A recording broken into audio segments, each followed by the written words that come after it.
I probably shouldn't call a game that's basically solving murders with magic plants cute, but that's how I feel about Strange Horticulture. The main screen where almost all of the player actions take place is set up like little cubbyholes, with rainy sound effects and atmospheric music that doesn't get grating. Plus, you have a whole store of plants and even a little cat that purrs when you click on it. If you like short puzzle games and murder mysteries, this is the game for you. The game uses a style of storytelling that I really like for fantasy mysteries, where the player is in a relatively mundane position in the world. In this case, you just own a plant store. And in bits and pieces, from a variety of sources, you put together a story that reveals something is seriously wrong in the world. Then your day job gives you the technical knowledge to help without making you a chosen one hero. Or sometimes a villain in the case of a game with multiple endings like this one.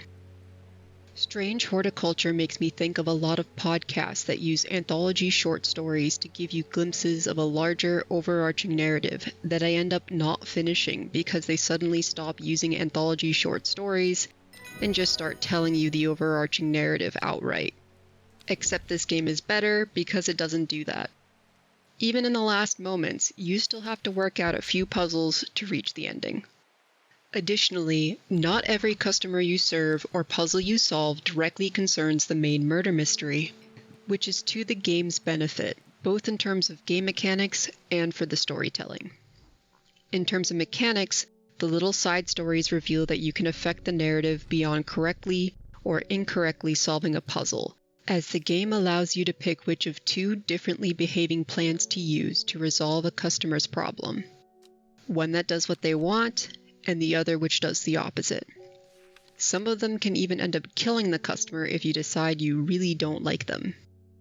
These extra customers let you test out what you can do in the game before you start making more serious decisions with larger consequences. You also kind of need it to work out what all the plants are, as well as collect new ones, because there's enough of them to fill all the shelves.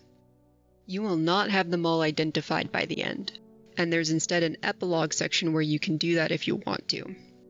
Then, in terms of storytelling, it helps with the pacing to have those customers that don't affect the main plot. Like I said, the game wants the real story to be happening in the background while the player tries to put it together. You have to have other unrelated stories and little red herrings going on in order for it to not come out too soon. The game manages what it reveals pretty well. Some of the chunks they reveal at one time give away a little too much, but that's being nitpicky. The narrative flows well, and the player is given the opportunity to put the pieces together before the end of the game. The one thing that's a little weird mechanically is that there's a punishment for identifying plants incorrectly, or failing to create an elixir. Each time you fail, a meter fills up, but even on my first playthrough, I never got close to reaching it. Maybe I'm exceptionally good at identifying plants, but it's a little weird it exists when it's kind of difficult to trigger. There's also another similar meter, but it's a will to explore meter that fills up over time, which allows you to use the map to get to new plants or new information. The punishment for getting a map puzzle wrong is you then have to wait for the meter to fill to be able to explore again, except that you can fill it faster by watering plants. It's a little weird to sort of have fail states or punishments that don't really do much. They seem a little unnecessary, but maybe that's just because I was able to figure out the plants and elixirs without too much trouble. Other things to note. It might be a good idea to keep your own notes as you play.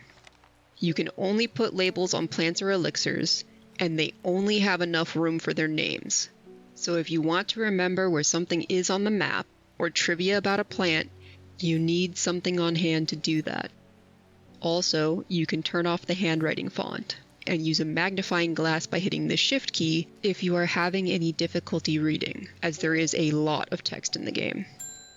Overall, I really enjoyed the game, and the developers do have a sequel coming out called Strange Antiquities. They recently announced the release date as September 17th, so I intend to play it once I get the chance. Thank you for watching. If you appreciated the review, you can like the video or subscribe to the channel. And if you really appreciated it, you can support me over on Patreon. Bye!